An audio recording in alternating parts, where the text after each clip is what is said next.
हिंदी में यूपीएससी की तैयारी से संबंधित प्रोग्राम्स को देखने के लिए सब्सक्राइब करें स्टडी IQ IAS हिंदी।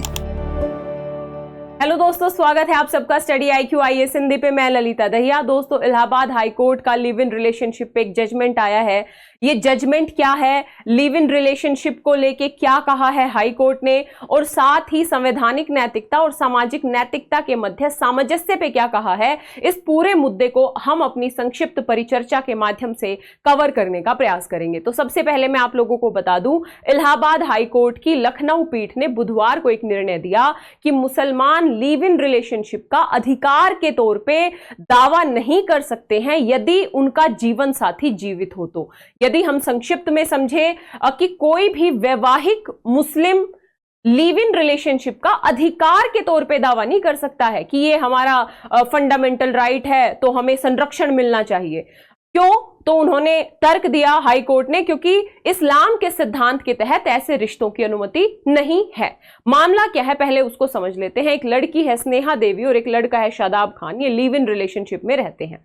लड़की के माता पिता ने एक पुलिस में शिकायत दर्ज कराई लड़की के अपहरण को लेके और साथ ही लड़की के ऊपर शादी के लिए दबाव डालने को लेके।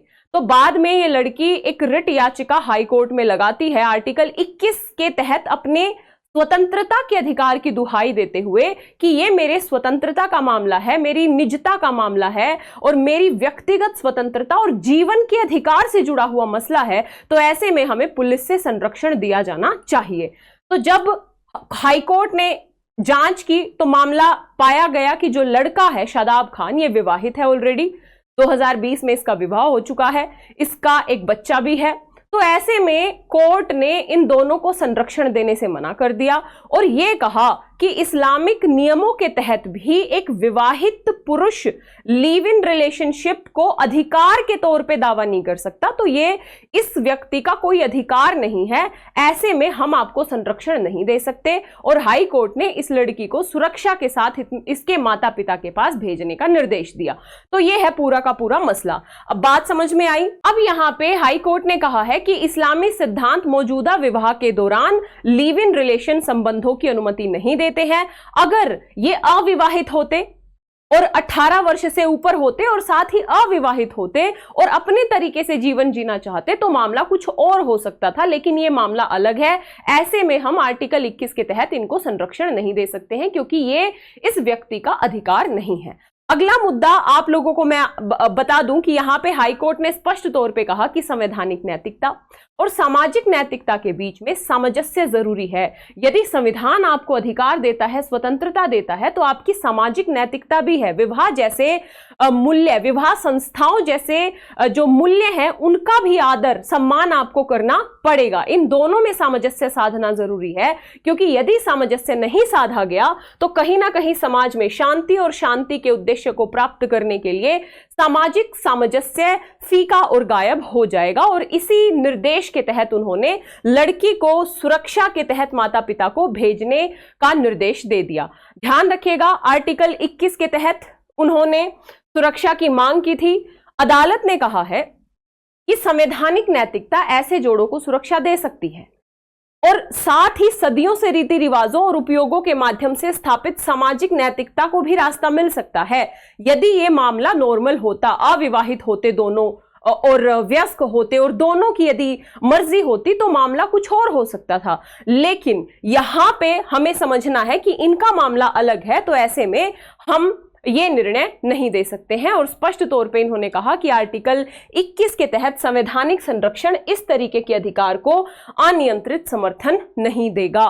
तो ये कहना है हाई कोर्ट का। यहां पे मैं आप लोगों को बता दूं कि आर्टिकल 21 एक फंडामेंटल राइट है और हमें पता होना चाहिए कि यदि किसी व्यक्ति के मौलिक अधिकारों का उल्लंघन होता है तो वो आर्टिकल 32 के तहत सीधे सुप्रीम कोर्ट और आर्टिकल 226 के तहत सीधे हाई कोर्ट जा सकता है अपने मौलिक अधिकारों के संरक्षण के लिए। तो ये व्यक्ति भी आर्टिकल 21 के तहत रिट याचिका इन्होंने दायर की थी, लेकिन जब हाई कोर्ट ने यह पाया कि यह मामला इनके अधिकारों का नहीं है तो हाई कोर्ट ने अलग तरीके से निर्णय दे दिया। लेकिन यदि किसी व्यक्ति के फंडामेंटल राइट का मामला हाई कोर्ट या सुप्रीम कोर्ट को लगता है तो ऐसे में सुप्रीम कोर्ट और हाई कोर्ट का दायित्व है कि वो व्यक्ति के फंडामेंटल राइट का संरक्षण करे। तो यहां पे तो मामला ही अलग हो गया।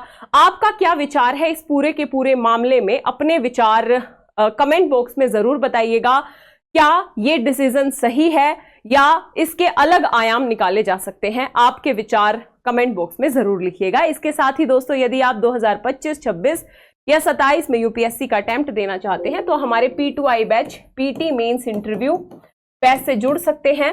9 मई लास्ट डेट है एडमिशन लेने की। यदि एडमिशन लेना है तो स्टडी IQ की ऐप या वेबसाइट पे जाना है, या इस वीडियो के डिस्क्रिप्शन बॉक्स में लिंक दिया होगा, उस लिंक पे जाके आप एडमिशन ले सकते हैं LD लाइव कोड का प्रयोग करके मात्र 27,999 में।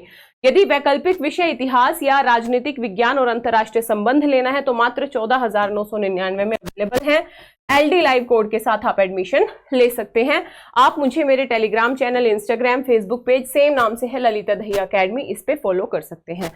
तो ये एक छोटी सी परिचर्चा थी। हाई कोर्ट ने यहाँ पे एक महत्वपूर्ण निर्णय दिया है और यहाँ पे इस्लामिक सिद्धांतों का आधार देके भी ये घोषित करने का प्रयास किया है कि विवाहित व्यक्ति का ये अधिकार नहीं है, यानी वो रहे, अगर कोई मुद्दा ना हो तो उसको कोई टोकेगा नहीं, बट वो अधिकार के तौर पे क्लेम नहीं कर सकता है कम से कम।